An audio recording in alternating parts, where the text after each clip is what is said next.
Ồ, tí là đã tí là sữa thôi. Nhưng mà uống thử nhiều anh trong nó nhiều. Mua anh thì nó ôi. Thế hai tin nó là nó đặt nó uống thử nhiều ôi nhiều nó nhiều.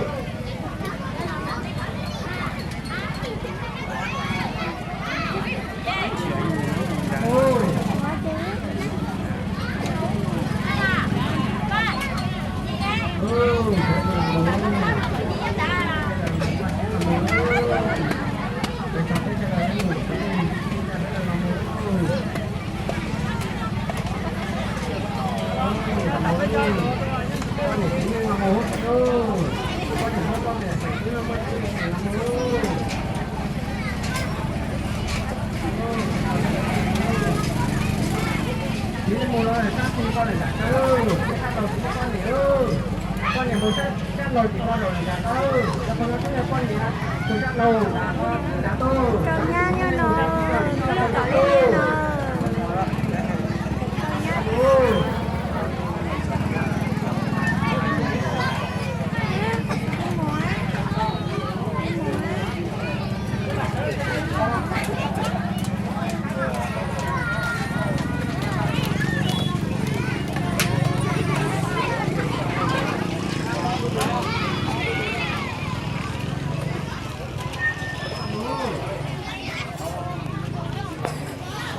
Cái đó cho mình nhiều thì cái lọc là thật xấu, cái lọc mua, tôi lọc cái lọc là thật xấu cái này cái nó là thật xấu tôi.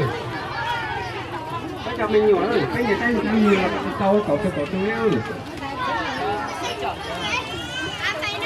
Nó mùi đã đâu, cho cái đặc hồi trong mùi này đã đâu, cái này mùi ta, thì nhìn đã đâu, cho con mùi ta bằng tí nữa, mùi ta bằng tí nữa đã đâu. Ôi ôi.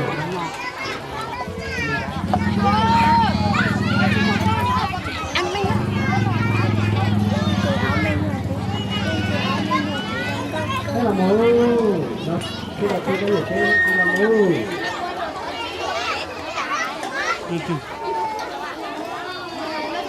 Cái là mù.